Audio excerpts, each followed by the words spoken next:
Welcome again to the weekly highlight show. Matchday 5 of the Meiji Yasuda J100 Year Vision League brought us a number of marquee matchups. FC Tokyo faced Yokohama F Marinos at the National Stadium, the spiritual home of Japanese football.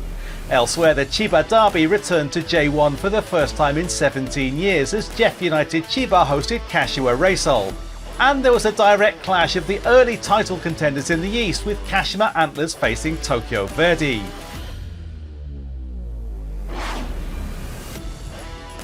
Here are the 8 fixtures for Matchday 5, 2 games fewer than normal due to Japanese clubs' progress in the Asian Champions League Elite. The National Stadium in Tokyo is popularly known as Kokuritsu in Japanese, and a new naming rights deal has given it the official name of MUFG Stadium from this season.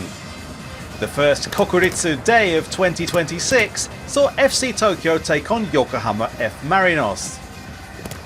The action got going immediately. Kane Sato, with the ball on the right-hand side for FC Tokyo, sent through a pass for Motoki Nagakura. Just 32 seconds after kickoff, FC Tokyo took the lead with their first shot of the match. For Nagakura, it was his first goal of the season. FC Tokyo built on their instant lead and struck again in the 16th minute through Ryunosuke Sato.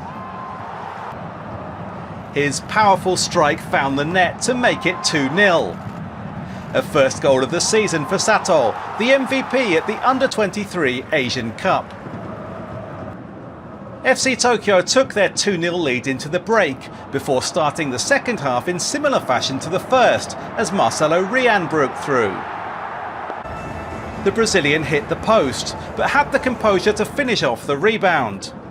FC Tokyo were now 3-0 in front, having now scored in the first minute of both halves. Yokohama F Marinos were up against it, but they did have a chance to pull one back from a set piece after 68 minutes. Jordi Crooks went for goal from the free kick, but it sailed just wide. In the 90th minute, FC Tokyo could have had another as they attacked down the right. The cross came in for Teruhito Nakagawa to meet with a header, which narrowly missed the target. FC Tokyo weren't quite able to add a fourth, but it was they who controlled the match throughout. In front of a crowd of more than 50,000 people at the first Kokuritsu Day of the season, the capital club secured all 3 points. Next, we hop over the border from Tokyo to the neighbouring prefecture of Chiba, where Jeff United Chiba and Kashiwa Reysol faced off in the Chiba derby. Reysol had recorded their first win of the season on the previous match day, and they created an early chance in the 3rd minute. Yota Komi fired off a shot with his right foot, and Yoshio Koizumi followed up on the loose ball. Reysol had another chance in the 38th minute, when they won the ball high up the pitch. Tojiro Kubo had sprinted up the wing to join the attack, but his attempt finished off target. The match was scoreless at half-time, but just 3 minutes into the second half, Takumi Tsukui fired home to put Jeff United Chiba in front. The home side had gone 4 matches without a win since the start of the season, after returning to the top division for the first time in 17 years.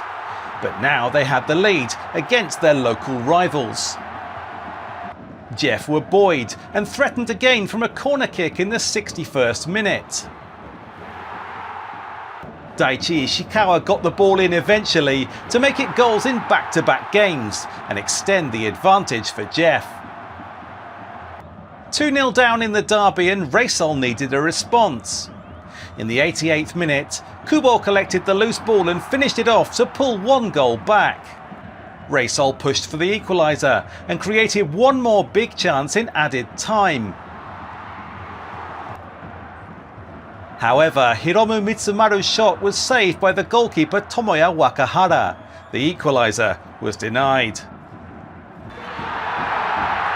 The 2-1 final score brought Jeff the derby honours, and with it, their first victory in J1 for 5,949 days. Fagiano Okayama were coming off a penalty shootout win in their last match, but now face Kyoto's Sanga, who topped the table in the West after 3 consecutive wins. The first significant action came in the 8th minute, as Kazunari Ichimi of Fagiano received this pass and went for goal.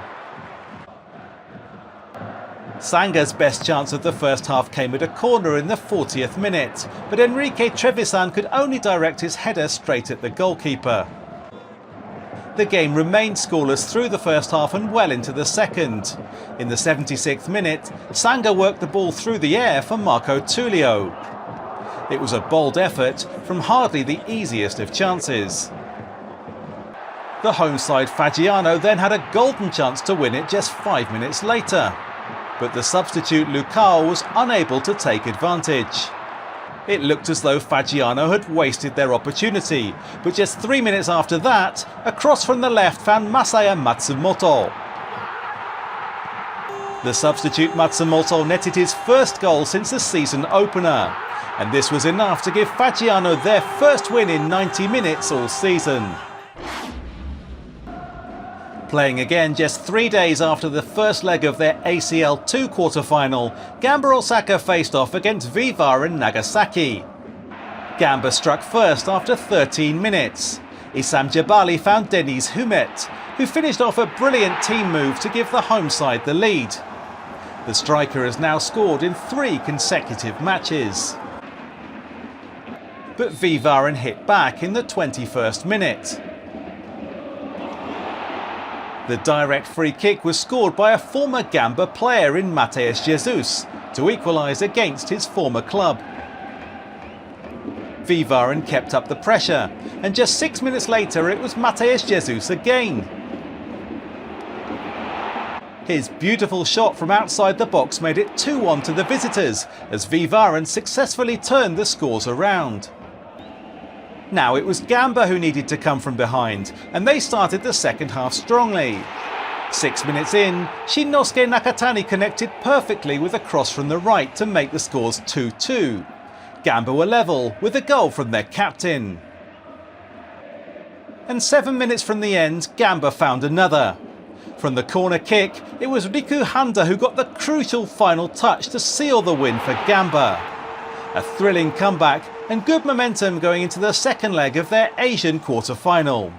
Now let's take a quick look at 3 more games from across the weekend.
The final match for us this week is a top-of-the-table clash in the East.